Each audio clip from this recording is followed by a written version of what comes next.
Hello, grade 12s. Um, I hope everybody had everything they needed yesterday. If there's anybody that was away for the first day of classes and you didn't get your sketchbook and art kit, what I would like you to do is I want you to just pause this video right now and come back to it in a sec and just make your teacher will make sure that you get a art kit and make sure that you get a sketchbook because we're going to need those today. So you can just go ahead and pause the video.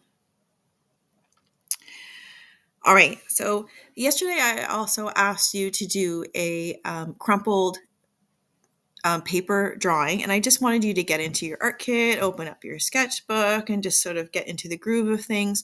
If it's not finished, it's not homework. It's not if you weren't like if you're away yesterday, don't even worry about it.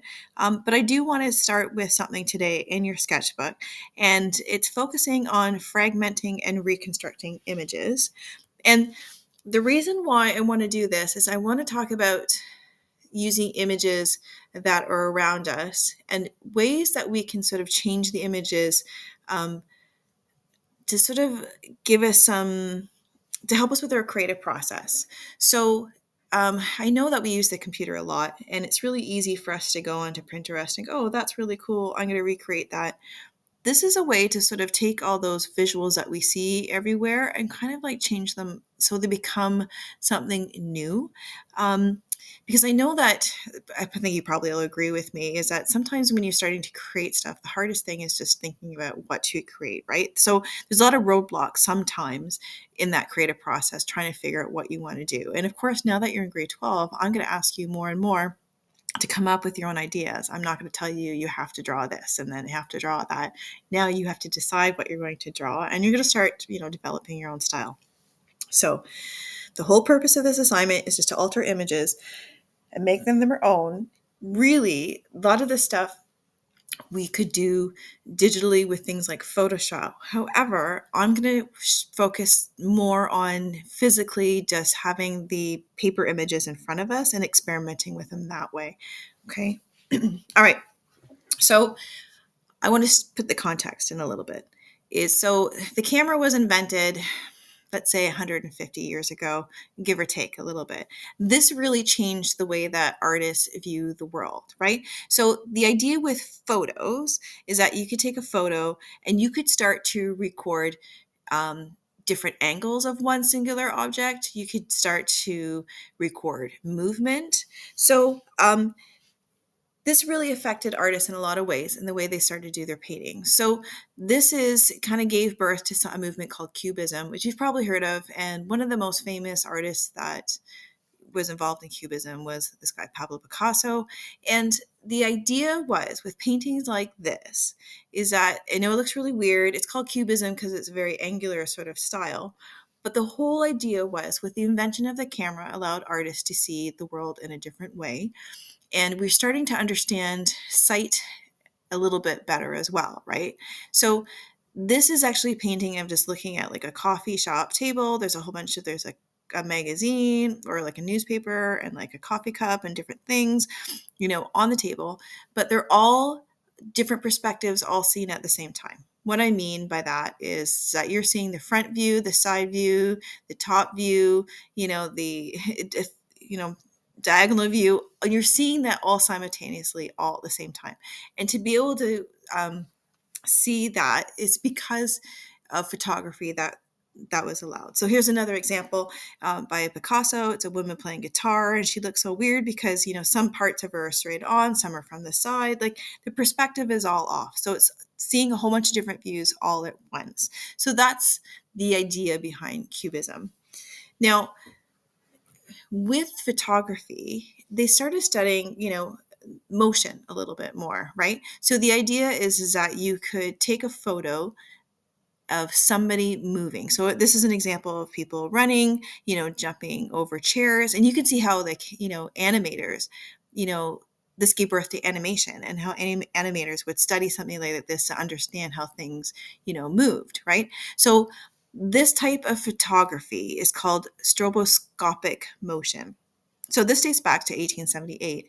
So the idea is that you take a photo and while you're taking the photo, you're keeping your lens open if that makes any sense to you. So this is just one photo, but you're keeping it open for, I don't know, maybe, 10 seconds, 15 seconds. So what it's doing, it's recording somebody moving, right, each time. And then that way it's understanding how the body works in slow motion, how objects move, right, how different things overlapped.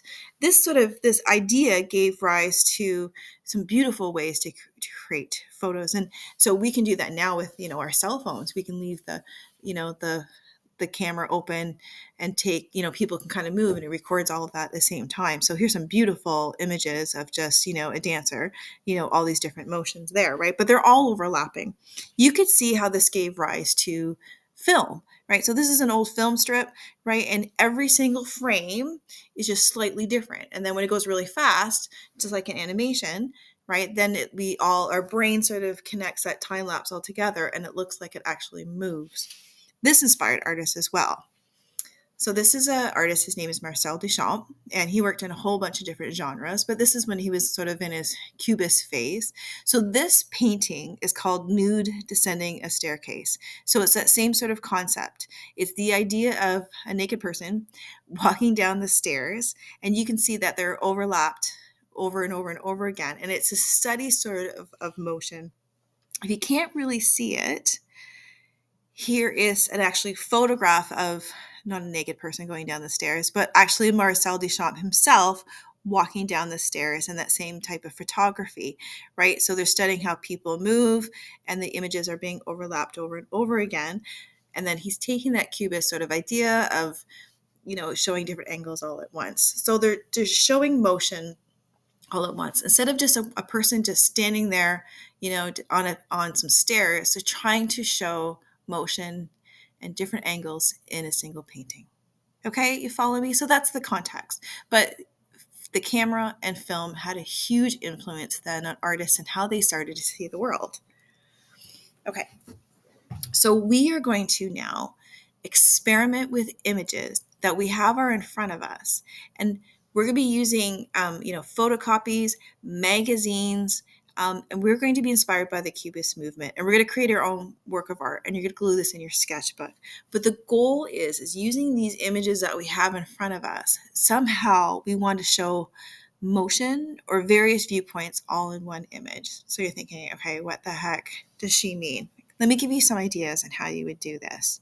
Okay, and these could become great paintings, right? So here's an example of a photocopy, obviously, of a dude on a horse, right? But if you have multiple images, like slicing it up and spreading them out and just repeating them, just has this idea of it feeling like it's moving a little bit, right? That it's shifting. So that's an easy way of kind of playing with an image. Here's another one. It's still the same sort of idea. It's just sliced different, into different sizes, or it's just overlaid, right? But again, it's that idea of it sort of shifting or shattering. This one's really cool too. There's two really neat examples. So the image on the right that you see of the person, it's just you're having two different images that you're weaving in together. So you're slicing them into strips, and you're weaving them together. So you can do some really neat stuff where you're playing maybe on two different ideas, right? Maybe two different dancers, maybe two different types of people, maybe, two different sorts of scenes. Maybe you have a scene of, like, I don't know, a landscape contrasting with, a cityscape, right? Maybe it's think about the things that you could talk about, maybe how, everything's becoming concrete and how humans are destroying nature, but that sort of, playing on the two different ideas, but weaving them all together and seeing both at the same time would be kind of neat.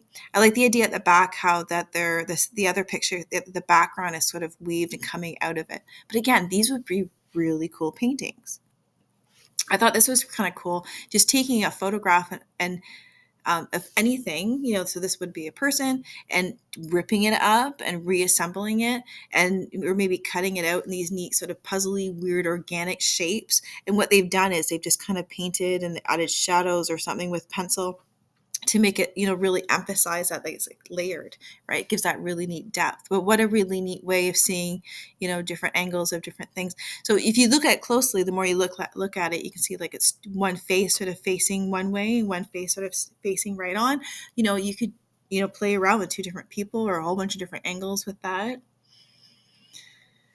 So it's just, multiple copies of the same image all cut up and just rearranged in a different way, right? So you're focusing, your eyes are moving all over the place and you're looking at this part and then that part and then this other part. And, so again, it's about your eyes moving, it's about seeing different things in different spots, but all at the same time. And they've taken this black and white photocopy, and then what really makes your eyes sort of move around and make it interesting is that they've colored only certain sections, and they've added sort of like these um, geometric shapes sort of everywhere with color. What else have we got here?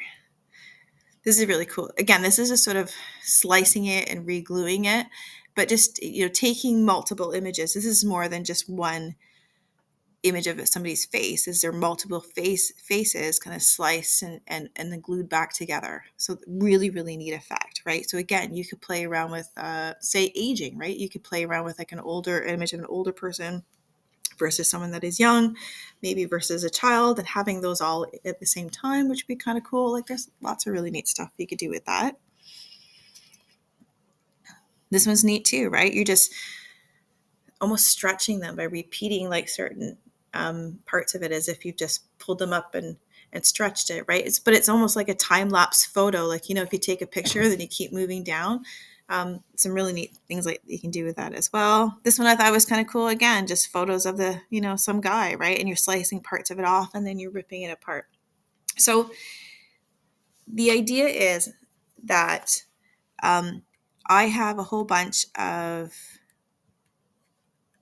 photocopies there for you. I have some black and white photos, and I have a bunch of color images in the clear plastic things. Some of them are backgrounds, some of them are faces. I try to get a wide variety of stuff there for you. You also have access to any of the magazines and any of the books in the front of the room. You are there at the end of the day, so I hope it's not a total disaster by the time you guys get there. But go through and find out what images you have. You're going to have to work with whatever's there. I'm sorry. But sometimes having those limitations is kind of good, and it forces you to be extra creative.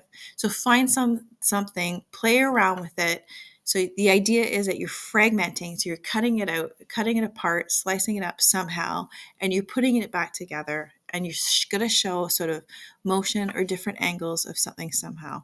So you're cutting out, you're gluing things back on, but you can also add color, but you can paint on top of certain things. There's pencil crayons there. There's lots of different markers. There's paint markers, like anything that you want to do to kind of tie it all together. This should probably take you 2 days. So this class and then probably Monday, and it should be a page in your sketchbook. If you want it to have like a double page in your sketchbook and kind of extend, that's totally cool too. Don't worry about that. That'll be kind of neat.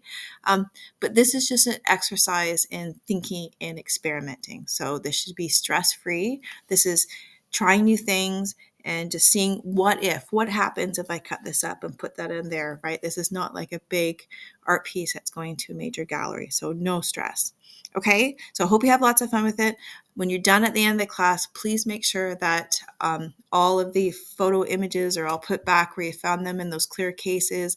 Please just take an extra minute to make sure those magazines are kind of, and any of those books are kind of stuffed right back and put back in that shelf if you can. There's there's scissors and there's glue sticks there from the front of your other room.